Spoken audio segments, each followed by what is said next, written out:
ஆமேன். ஹல்லேலூயா. கிறிஸ்துவுக்குள் அன்பார்ந்தவர்களே, வாழ்வளிக்கும் வார்த்தை வழியாக இன்று கடவுள் நமக்கு தரும் ஆலோசனை, நீ மண்ணாயிருக்கிறாய், மண்ணுக்கே திரும்புவாய். தொடக்க நூல் 3:19 சொல்கிறார். அல்லேலூயா. நவம்பர் மாதம் இறந்தவருடைய ஆத்மாக்களுக்காக நாம் ஜெபித்து கொண்டே இருக்கிறோம். மண்ணுலகில் நன்மையும் தீமையும் இருக்கிறது. நன்மை செய்பவர்கள் நிலை வாழ்வுக்கும், தீமை செய்பவர்கள் நரகத்திற்கும் உரியவர் ஆவார் என்று வார்த்தை நமக்கு கற்றுத் தருகிறது. ஆனால் கடவுள் ஆத்மாக்கள் நஷ்டமாக கூடாது என்று, அனைவரும் மீட்படைய வேண்டும் என்றும் திட்டம் வைத்துள்ளார். யோவான் 12:48 கூறுவது, என்னை புறக்கணித்து நான் சொல்வதை ஏற்றுக்கொள்ளாதவருக்கு தீர்ப்பிடும் ஒன்று உண்டு. நான் கூறிய வார்த்தையே அவனுக்கு இறுதி நாளில் தீர்ப்பிடும். கடவுளோட வார்த்தை நாம் கடைபிடிக்க இதிலிருந்து நல்லா புரிஞ்சு கொள்ள முடியும்.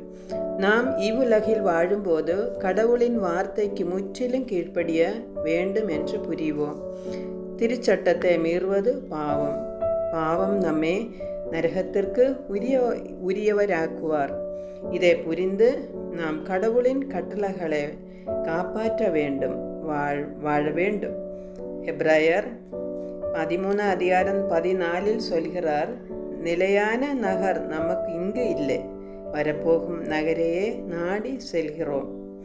பிலிப்பியர் 3:20 கூறுவது, விண்ணகமே நமக்கு தாய் நாடு. இவ்வுலகில் வாழ்ந்து இறந்தவர்களுக்காக நாம் இன்று ஜெபித்து கொண்டிருக்கிறது நல்லதுதான். நம் வாழ்வு எப்படி என்று யோசிக்க வேண்டும். சீராக் 28:6 சொல்வது, உன் முடிவை நினைத்து பார், பகைமையை விட்டுவிடு. சீராக் 38:22 சொல்வது, என்னுடைய நிலையை நினைவில் கொள், உன்னுடையதும் இதே போன்றதே, நேற்று எனக்கு இன்று உனக்கு. இறந்தவர்களுக்காக நாம் ஜெபிக்கும் போது நமக்குள் பகைமை, பிரிவினை, சண்டை சச்சரவுகளோடும் கடவுளின் வார்த்தையை படிக்காமலும் வாழ்வதால் நாமும் பாவிகள் தானே. நாம் இவ்வுலகில் வாழும்போது கடவுள் அன்பிலும் பிறர் அன்பிலும் வாழ்ந்து நற்செயல்கள் வழியாக நம் ஆத்மத்திற்காக நாம் கடவுள் முன் செல்வம் சேர்க்க முடியும். ஆத்மாவுக்கு மீட்பு கிடைக்கும்.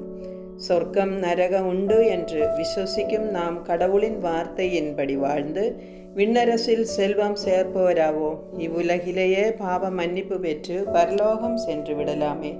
உலகம் முடிவு வரை எந்நாளும் உங்களோடு இருக்கிறேன் என்று சொன்ன இயேசு நற்கருணை வழியாக நமக்குள்ளே வசிக்கிறார். பேச்சு, செயல், சிந்தனை அனைத்திலும் நாம் நற்கருணை நாதரை எப்போதும் ஆராதிக்க வேண்டும். பாவம் நம்மை மேற்கொள்ளாது. தூயவராய் வாழ்வோம், ஏனெனில் நம் தெய்வம் இயேசு தூயவர்.